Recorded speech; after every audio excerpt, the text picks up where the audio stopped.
Pregnancy নাকি একটা অসুস্থ। এটা কে বলেছে প্রেগনেন্সি অসুস্থ?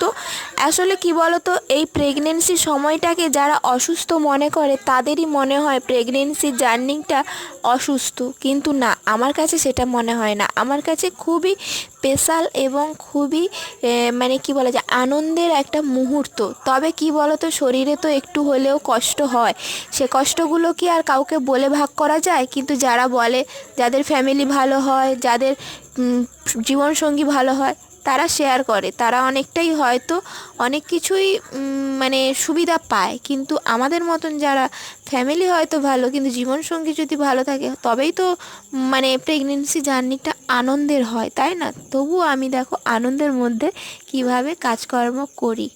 তবে হয়তো সমস্ত বাড়ির কাজকর্ম করি না, যেগুলো করি সেগুলো তোমাদের সাথে শেয়ার করি। তবে এইগুলো তো অনেকে করতে বারণ করে, কিন্তু এগুলোও তো আমি করি। তবে এগুলো ছুটে ছুটে করি, কখনো বসে বসে করি না, ঠিক আছে? আর এখানে দেখো খেয়ে টেয়ে দিয়ে আমি ভেবেছিলাম একটু ঘুমোবো, তো বিছানে দেখলাম যে জামা কাপড়গুলো ধুয়ে যে রোদে দিয়েছিলাম ওগুলো শুকনা হয়ে গেছে, আর মা হচ্ছে তুলে এনেছে, আর ওগুলো ভাঁজ করে রেখে দিচ্ছি। তো এখন যদি না ওগুলোকে ভাঁজ করি না, পরে না এগুলো খাটে যেন জাম হয়ে থাকবে। তো তাই জন্য এখনই ভাঁজ করে রেখে দিচ্ছি। আর একদিন পর তো অনুষ্ঠান, তো তাই জন্য কিছুটা হলেও জিনিসপত্র গুছিয়ে রাখতে হবে, যেটুকু পারছি সেটুকু গুছিয়ে রাখছি। তো তোমাদের কেমন লাগে ভিডিওগুলো? আমি জানি তোমাদের অনেকের ভালো লাগে, আবার অনেকের ভালো লাগে না।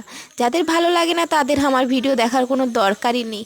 আর যাদের ভালো লাগে তাদেরকে অসংখ্য ধন্যবাদ এবং আমার তরফ থেকে অসংখ্য ভালোবাসা।